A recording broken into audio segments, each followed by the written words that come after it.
What is going on, Leap Nation? Your boy, Servant of Shiloh and the Hizzy, and we're back at it here on the weekend, which means it is Classic Tabletop RPG Friday, and we're gonna slide back into our Dark Conspiracy series since we took a little bit of a break last week to tell you about our campfire giveaway. Today in Dark Conspiracy, we're gonna be taking a look at the core mechanic, how to do stuff in Dark Conspiracy.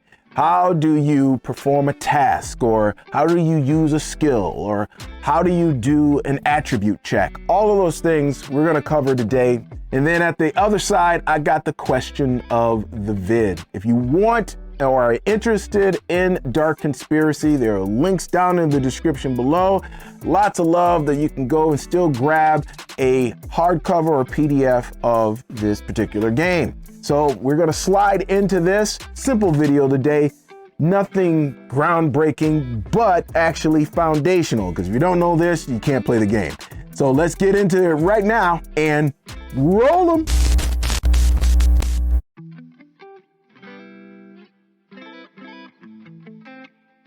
So in Dark Conspiracy, you're gonna be rolling one of two types of dice. You're gonna be rolling either a 10-sider or you can be rolling a 6-sider. Now, when it comes to skill and attribute checks, normally you're gonna be rolling a 10-sider. Your target number is going to be based off of your skill or your attribute. In Dark Conspiracy, rolling lower is better. So let's say, for example, you have a target number of 8, you need to roll an 8 or lower in order for it to be successful. You have 3 types of difficulty levels. And yes, there are gonna be some situations where that'll be a little different, but for the most part, it's just gonna be these 3. The first one is easy. Easy is gonna be double your attribute or skill. Now, sometimes this might take it into the automatic category, right? So if you're doing a skill check and you have to roll 1d10 and you have a 6 and it is easy, okay, well, you don't have to roll 1d10 because you're always gonna get less than 12. So there it is.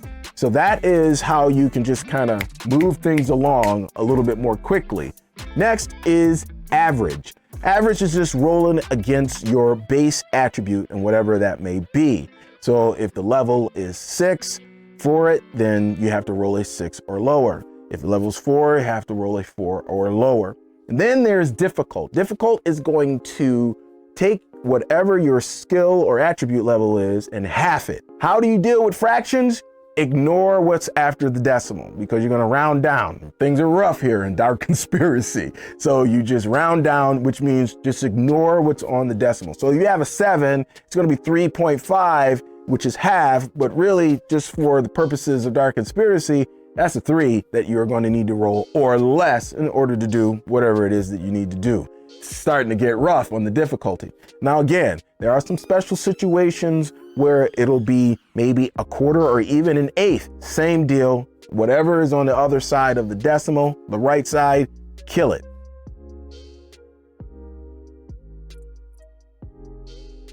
Now, a quick word about unskilled use. Can you use something that you have no skill level in? Yes, you can. If you have a skill level of 0 in something, you can use it by using the base attribute. Now I know what you're saying. Well, why would anybody get skills at 2 or anything? Because you have to roll not 1d10, you have to roll, percentile dice. Now it gets progressively harder to try to roll under what it is that you need. So yes, you can do unskilled checks, but it is really hard to do so.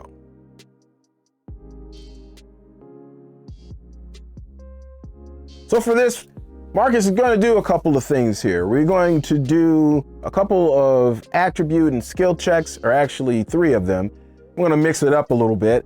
And I'm going to do an easy, I'm going to do an average, and I'm going to do a hard difficulty check for whatever it is that I choose. I think for the first one, we're just going to go ahead and do an attribute check of easy, right? So looking at Marcus's character sheet, we see that his attribute of strength, and maybe what he's trying to do, maybe he's just trying to kick in a door.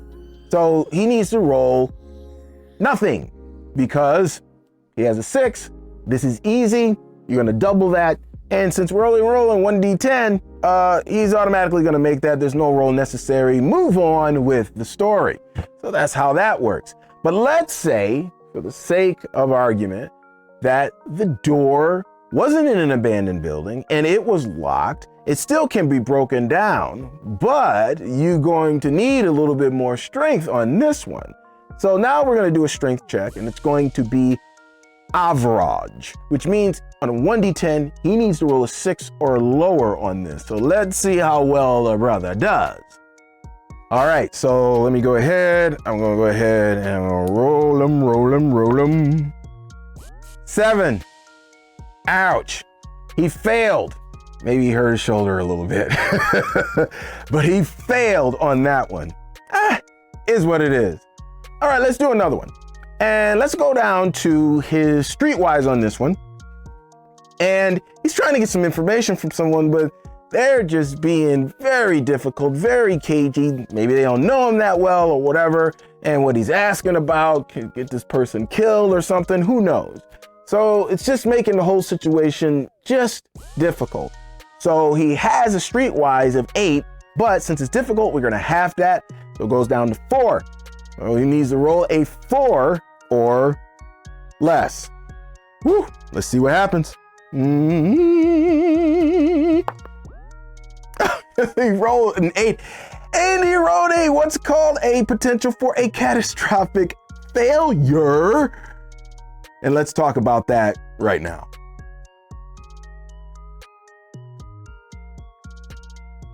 So you have 3 degrees of success or failure, however you want to look at it. So the first is just your basic success or failure. So when I rolled for against the base strength there and I failed with a 7, that would be a basic one because I failed within 4 points. And I'll explain that in a second. So that's a basic failure, or a basic success would be like if I rolled a 5. There's also what's called an outstanding success. An outstanding success is when you roll 4 or lower than whatever your target number is. So in that situation, if I were to roll a 2, it would have been an outstanding success. Maybe he hit it so hard, he knocked it off the hinges or something, who knows? Or knocked one hinge off, so it can't be closed again. I don't know. And then there's that last one I did, with the potential for catastrophic failure. Now I say potential because if you roll 4 or higher than your target number, then you gotta roll again. And if you just fail, period, you have a catastrophic failure. So they give you a little bit of grace on that one. So let's go ahead and let's see, just because that was the last roll that I did for that streetwise thing, let's see if this was a catastrophic failure, trying to get this information from this guy using my streetwise. All right, so I'm just gonna go ahead here. And the target number is 4. It looks like this might be a catastrophic failure, but hey, you never know, man, whatever happens, right? Yeah, it's a catastrophic failure. And what happens specifically, who knows? It's gonna be up to the GM depending on the situation. And I'd be interested. Probably person was so annoyed they pulled out a gun or something crazy.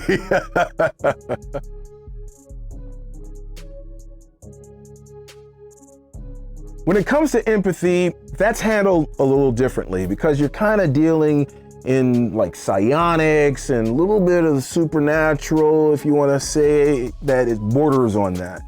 So how you do an empathy check is you roll 1d10 as normal. If that is a success, your next step is to roll 1d6. Okay, so we're gonna roll 1d6, and this is my boy, Rivers RPG channel, using his die. What up? Let's see what we do here. So we're gonna be adding this to his foreboding. Oh, I got a 4. Okay, well, that's not bad. That's not bad at all. Okay, so now we rolled a 4. We're gonna add that to his foreboding. That'll be a 6. Now the next thing we're gonna do is we're gonna be looking at the power level table, because that is what the whole rolling of the 1d6 is to determine power level. Let's take a look at that table right now. So if you look at this, you see that you have a power level on the left-hand side and the actual stage on the right-hand side. And these are just different levels of success for a certain empathic skill. Every empathic skill works a little differently. You'll have to look at the specific skill to see, hey, what would you get with a stage level 2 for animal empathy? Or what would you get with a stage level 3 for computer empathy? So on and so forth. You would have to look at those skills. And of course, this all has to pass muster with the GM and what they're going to allow in the campaign, obviously in line with whatever the skill says. So it's different levels depending on what your final result is. Now, if you have a target for your empathic skill, then it doesn't stop there. You're going to roll your 1d6 and then you're going to subtract their willpower. So for something like project emotion, all right, for that, you're going to have to subtract their willpower in order to see whether it was successful and how much of a success that it was, or to what degree of a success it was. If the willpower takes it down to 0, just straight up failed, that's the way the cookie crumbles type of deal.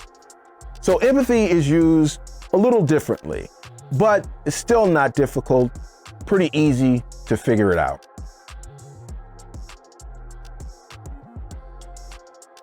Now, when it comes to empathic difficulty levels, it's the same: easy, average, hard. However, it's the environment that determines whether it's going to be easy, average, or hard.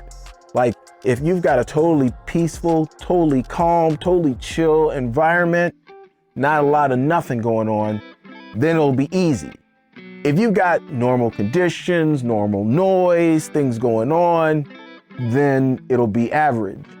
But if chaos is going down, you're running in the midst of combat or something like that, you're trying to use one of these abilities, it's going to be difficult. That is how you determine your difficulty levels for empathic skills or empathy in general. Your environment is what determines the level. So there you have it, how to do attribute and skill checks, how to do unskilled attribute and skill checks, and also how to do empathic attribute and skill checks, which are a little bit different. But once you know that, okay, well, you can just meander your way through a session right there, baby. You know exactly how to do things. Now, when it comes to combat and all the rest of this other stuff, which we will cover in this series, so keep it locked in, you're gonna have to know some other specific things. But like I said, I mean, that's the core, that's the foundation right there.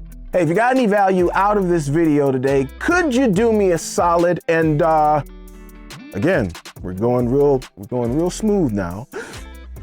Could you crush the like button? Also, if you want to stick around, then I come out with videos every Tuesday and Friday, God willing.